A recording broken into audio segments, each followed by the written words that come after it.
parents have had a child who has been sent off to school. We talked about that last week. And now they've had maybe another child or two or 5 or 10. It's all up to them, the couple and God. And they can, whatever they can manage emotionally and financially and relative to a number of other factors between them and God. Even if they have children at all, they don't have to in the age of fulfillment. Between the couple.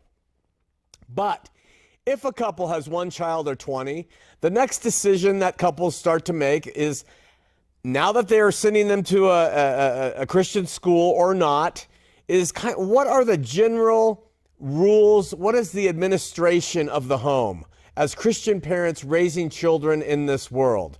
What are the house rules? What do you focus on? What's the discipline? How do you deal with each of the kids' needs and wants and personalities? What do you force them to do? Do they have to go to church? Do they have to clean their rooms? Do they have chores? Do they get allowances? Do you, as a parent, get involved in the PTA and coaching of the teams? Should they assign? Should they make their teenage children get jobs? And all that kind of stuff. What if the kid comes out really unique? How do you deal with that? Of course, all of this is up to each family and the couple, irrespective of what anyone says, including me. But I want to throw my hat into the ring for whatever it's worth. When it comes to raising kids, not only because I've raised 3, but because I really have studied and watched. I've watched my own parents.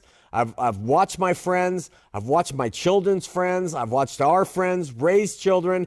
And we've seen what works and what doesn't. We've touched on some of these things over the past 2 weeks with a show titled Baby into House and Baby Goes to School.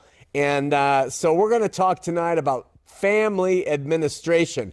And the best I can do is pass along what has worked for Mary and I, what has failed us in our own lives, where we have blown it, and what I have seen other families do. I really believe that raising children up is unique to each home.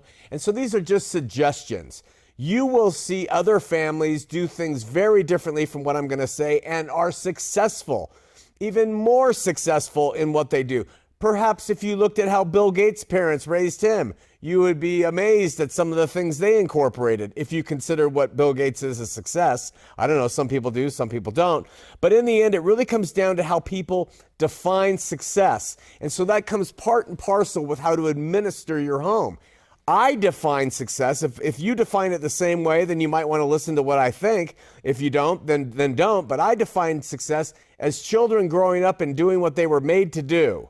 I think that people have certain proclivities and intentions and drives that are given them by God, and our children have those. And when they grow up and they fit in doing that thing, I think that's a success. But even more importantly, my definition of success is that children grow up loving God and proving that love through the way they treat their fellow man. When you have children who treat their fellow man well, and it's out of a love for God, I consider that a success as a parent. Whether they have money or not, no matter what, if they are kind and nice and polite and good, and that's a tough thing to do. So we're talking about raising children as Christian parents in the age of fulfillment. Keep that in mind too. Also, it's really important to our discussion that I have zero experience raising sons. And watching the challenges of other parents, my own daughter, my oldest daughter, she has 2 boys. That's a real eye-opener of what it takes to manage and raise sons. And you can call me a sexist or whatever, but when it comes to raising daughters, I know what I'm doing. When it comes to raising sons, I have no idea. And there are differences. People say there's no difference. There are differences. And so I think there's some big differences, even though the world disagrees with me. I do think, however, there's some general rules of application that can be used, and we'll talk about that. And finally, what I will say is some of it's going to sound really old school to some of you, and some of it might even sound flat out sexist. And, you know, I'm just saying what I've observed. Give me some grace. I'm getting closer to 60. And I have some just views, and so they don't really harmonize with how the world works. So I want to begin by making some first general assessments. Number one, when it comes to administration of a home with children, One, children love to see their parents in love. They want that. They want to see their parents getting along. Yes, they'll go yuck and stuff when parents kiss, and they might even try to physically get between them. Stop, all that stuff. But in the end, children feel a great deal of comfort when mom and dad outwardly express affection, use kind words, respect, charity, and grace toward one another. They really do. And they also love it when parents support one another's decisions. And they say, I really support your mom in this, girls, or whatever. So sometimes kids will try to divide the parents. That they win by doing that sometimes, but they respect it when parents hold a united front. Those things are foundational to the well-being of children from an early age and really remain important even into the teens. Conversely, children get troubled internally, and I've counseled enough kids too, and they become really upset when their parents are not kind to each other and are not demonstrative or not loving. And for this reason, I would suggest parents keep the vast majority of their differences out of sight from the kids. Yeah, you can have a difference of opinion, and it's good for the kids to see parents work things out between them. That has merit in and of itself. But if you're a couple that has a tendency to fight verbally and meanly and often, throw things like that, your little ones, they don't need to have their eyes and ears filled with that stuff. It really does harm emotionally to them. Wait till they're not home and then work it out in their absence. And I know there's some parents who can't help themselves and they rip into their spouse in front of the kids and they get louder and louder and argue, and they'll even drag the kids into an argument. It's not good for their welfare or their well-being. Don't do it. In the name of love of God and your children, don't do it. If you can stop now, it's a step in the great direction. You can do a lot of repair by stopping things like that. And I wouldn't be a good teacher or pastor or teacher of the word, someone giving advice, on whatever. I would be neglectful if I didn't say these things. When I was younger, I grew up in a home, probably by now if you follow the ministry, my mom was 13, my dad was 17 when they married and they met and married.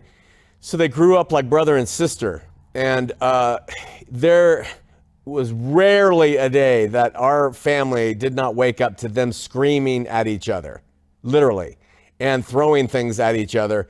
And so kids, there's a bad fallout from that in the kids in our home that have been overcome for the most part, but it's still there. And, I don't blame my parents. They did the best that they could with everything that they could. They tried their best, but I also know the inner turmoil that is caused when two parents that you love both of them are at each other's throats constantly. So this is where being a Christian ought to help in a family where the fruit of the Spirit will work and help us overcome our fleshly drives. The second general principle that goes hand in hand with this one is that children love and thrive in stable environments, and they do really well with ritual, and which is why so many children appreciate the stability that religion offers them. Kids often love going to church, little children, because it gives them a stability of ritual through well-established family traditions. And that's why Mormon families can be so strong when the kids are young. It's because they operate in and through daily, repeated, monthly, weekly traditions. Daily family scripture study and prayer. And then Sunday is for church attendance, and Monday is for family home evening, and Tuesday is activity night for teens, and Friday is date night for the parents, and Saturday are dances for the youth, and then once a month is temple night, and twice a year is general conference, and on and on and on and on. All these traditions and rituals lined up, and it gives a kid a sense of stability. Those things are wonderful in raising kids up and helping them feel secure. They don't make them a Christian, and they don't necessarily pan out and do anything for the kid when they get older. But they really help when kids are young. The good thing is you don't have to be a Mormon or part of any other religious establishment that hands these things down. You can do it yourself in your own family and get the ball rolling on ritual and tradition. And it happens naturally, and anyone who's a parent of kids or has raised kids knows this is the way. There are parents who go to NASCAR every Friday, and the family loves that, and the kids grow up loving NASCAR. There's families who do all sorts of things. From my perspective, starting when kids are young, dinner time, bath time, and bedtime are really important times in establishing tradition and ritual among kids. It's a daily thing. You got dinner time, bath time, bedtime. Dinner time, you're around the table. If you are a parent, I would stress being around a table, eating together, and then bath time is a time that, the kids are getting all spruced up for. And then bedtime is a time when you get that twilight time and you teach stories and principles and really help them out. And we talked about that. Morning time is also a good one too.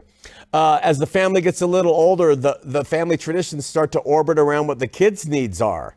Johnny has to go this workshop, and Susie has band practice, and Billy goes to soccer, or whatever it is. And so your traditions start to orbit around their lives and what they have going. And the good thing about those traditions, as you incorporate what's going on in their lives, is, you start to establish some other rituals. And like our family, when our daughters had to do these certain things over by the high school, whatever it was, or junior high school, or even grade school, we would often associate that with going to Del Taco because it was right there central to all of it.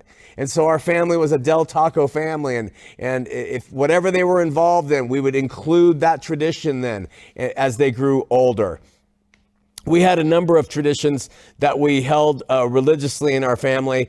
Many of them, I'm sure, are no different than what you've done. I don't think we're anything special, but I'm talking to you generally for people who don't know and haven't had that.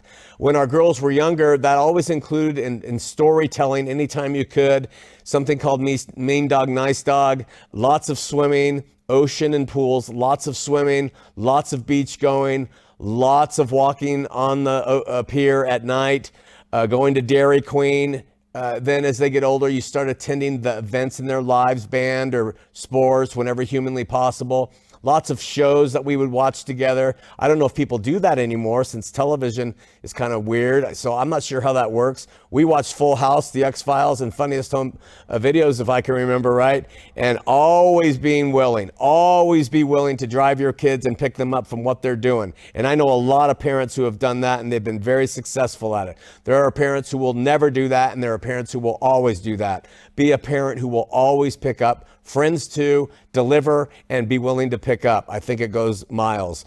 Our family was also huge on exploring all film, all music together, and then eating out, often usually nothing big, but Mexican.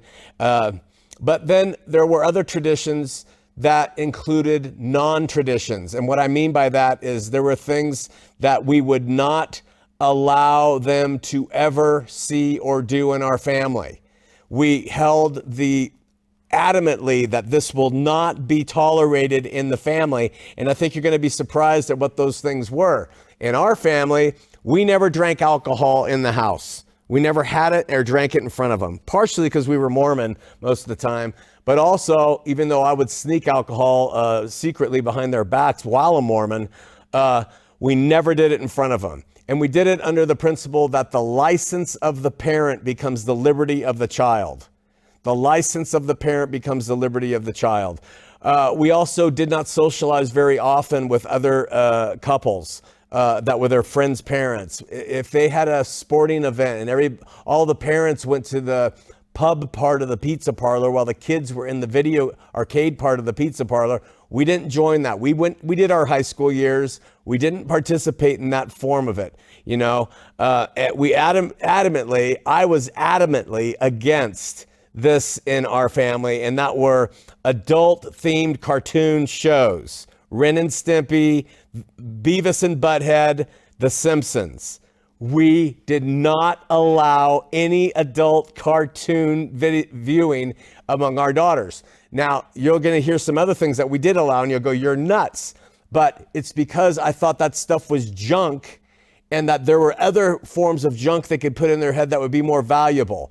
And because all their friends would watch those things, I made the stand, you don't watch them. And I know they went to their friend's house and watched them. That's not the thing. The thing is, in your house, have you set that rule? And then we also forbade them to watch music videos. I said, listen, I think that the medium's too powerful, that you combined imagery with powerful music, that will make you become the music, something that we stressed. Love music, but don't become the music. Just because you love, I'll throw a band out there that they didn't love, but Marilyn Manson, doesn't mean that you have to become Marilyn Manson, you see? So many people become the music. We taught love the music, love the art, but don't become the art. And then we also had the no tattoos, which I even abided by until I was 50 years old. And I did that because I wasn't going to bring something in that I didn't want them to do. So all of that, and then finally we also said, we want you to respect adults, and we want you to be courteous to other people. And of course, that hasn't always been the case with our children, but we demanded that. Those were our family demands. We died on those hills, but there's other rules that we didn't have. And this is what blew the minds of many of their friends. For instance, especially as they got older, with Mallory, our oldest, we were hard and we did a lot of other things, but still we were pretty loose. And so we did not emphasize or demand many things, like we didn't care what they ate. We didn't care. We let them wear pretty much what they wanted.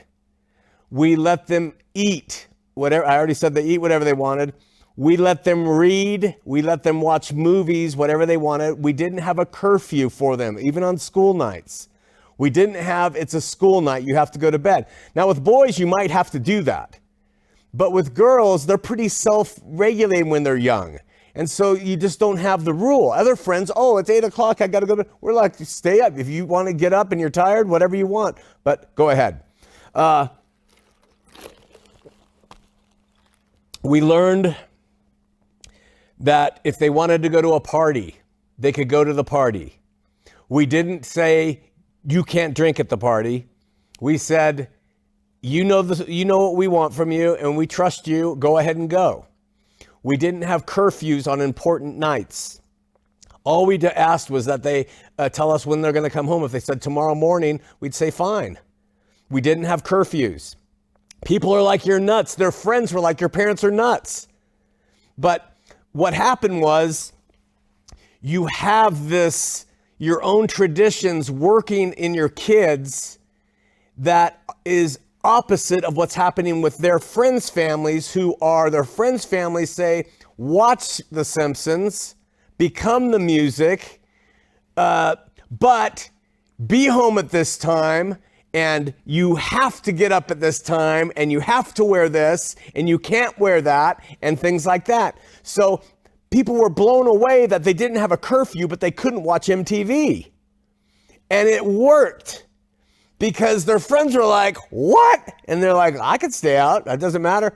But you can't watch MTV? No. And so you create your own culture, which is against the world, but gives the kids the liberty. Let me tell you something. When it came to school, especially with the younger two, there were times when Delaney would come to me, I've got such a big test. You know what my advice was?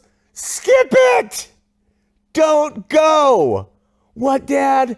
Don't go, man. It's not worth it. And they'd be like, I have to go. No, you don't. And I've done that with her all the way up through graduate school. Don't make a big deal of it. If they don't want to go to school in the morning, they don't have to go to school in the morning. And guess what? They always want to go to school. It's not reverse psychology. It's just not making a mountain out of things that in the end don't really, really, really matter. They really don't. That a kid goes to school every single day. Now, I know there's laws now, and I know with boys it's different. I've watched my grandsons. They do everything they can to get out of school. Everything. Girls are different. So remember, we're talking about raising girls. So, and then another thing that's important is that if your children have ever been ashamed or embarrassed or mocked or picked on or confronted, especially by an adult, you go to frickin' bat for them, with a bat if necessary. You go to the person who's picking on your kid and you tell them, you back off. You do immediately what's necessary to protect them. And your children know then that you always have their back. And it's really important for parents when they're a child, you know, we're talking about kids when they're still, even in high school, you have adults who will say, other parents who will say and do bad things to your children, or bullies, or people who are doing mean things. You get right in there and you confront it and you don't allow it to happen. So, and then finally, if they come to you and they have broken rules and they have sinned and they have fallen apart, you go to them and you embrace them with more love, not less. And I had to learn that with our oldest daughter. When she came to us initially, there was punishment and there was discipline and there was, disappointment. And that really did a number. And we were able to see what that did. And so we learned through her how to be better with the other two. And because your children have no one else to go to, if they can't come to you with the most egregious things in their lives and they can't receive love from you in the face of those things, you're going to have real difficulty, especially with girls. I don't know what to say about boys. But man, if a girl comes to you and your daughter comes to you and she says, you know, I slept with 7 guys in the back of that truck last night, you put your arms around them and you hug them. You say, oh, honey, that's just got to hurt you so badly. And you must feel terrible. And you use love in the face of their failures, not retribution. I'm sorry, but especially with daughters. That's what I've come to see. And let me wrap up the time together with a few insights that's going to push me closer to the edge of being old and out of date and not current with how to see the world. But I just want to mention a few things, and for whatever they're worth. And Mary and I believe that children, it's incumbent upon the parents to raise the children that they have. And I have seen it, I can count on probably 2 hands, the number of girls who have been put in the place of having to babysit younger siblings when their friends in junior high and high school are having a fun time. And you see those girls ultimately rebel, sometimes to the point where they'll get married in their late teens just to get out of the house. If you've had the kids, you take care of the kids and don't force that upon your daughters to do it. It does not do a good thing. Now, I realize there's some girls who love babies and love to babysit. We're not talking about that. We're talking about girls who are growing up and the parents make them stay home and watch the kids that they've had while their friends are doing something more fun. It's detrimental to a kid, in my opinion. The other thing is, and this is going to get some heat, but I would not push a daughter into playing any sport that she doesn't want to play, or if any sport at all. And I would also avoid pushing teenage girls into getting certain kinds of jobs. I know you probably think I'm sexist and old school, but there is a corollary between teenage girls trying to earn their own money and promiscuity. I've seen it time and time again. So this is especially true if the girls are getting jobs in certain industries, like the restaurant industry or automotive industry as teenagers and late teenagers too. It's better if they're going to get a job that they get a job in something that's going to be a career for them, like at a hospital or volunteering at a community service or something like that, where the environment is not predatory like at a restaurant, which is nothing but a meat market for the employees. And it's just an observation, but I can't tell you how many families I know who have thought, our daughter, she's starting to get a little rebellious. her grades are dropping, you go out and get a job at Billy Bob's Burger Barn. And so there's this beautiful teenage girl, or maybe not even beautiful, 16, working behind the counter Saturday night while all their friends are coming through. And the little girl looks over at the fry cook and says, "What are you doing after work?" You don't want to do it. Be smart. Set your daughters up for a higher standard of their future. Set them up to be involved in things that are going to be beneficial to them. Not certain. It doesn't always happen. There's no rule here. But we would do better of having our daughters be involved in things, like candy striping at the hospital, learning to be phlebotomists, taking blood, going to the library, being a teacher's aide, things like that. That sounds sexist, but there's a reason for it. And believe it or not. And so our world says there's no different in genders, but I think there are. Bottom line, I think it's important that children are raised in homes that the parents are doing as much as they can to help them enjoy their childhood. Help them, and what I mean by that is not necessarily enjoy it in terms of pleasures, but socialization, let them be involved with their friends, family traditions, art, film, sports, auto mechanics, different things that they're developing trades in, as much as possible. Let them live their young lives with parents supporting that, because they're going to have to grind out an existence soon enough. Don't impose it upon them when they're young. And I'm going to stop there on the subject tonight, because next week we're going to talk about when our kids come to us and they confess to us trouble that they're in, or they confess to us a real problem they're having, or some sexual thing that's about them, like they are sexually active, or they're pregnant, or they're gay. How do Christian parents respond to news like that in a Christian home in the age of fulfillment? And that's the key. So for tomorrow night, write your comments below. We want to hear what you have to say. Differ with me if you do. Tell me this is not the way you see it. And just write out your heart, because that gives us content to talk to you about. We learn together. Maybe I'll change my mind on something here on Heart of the Matter.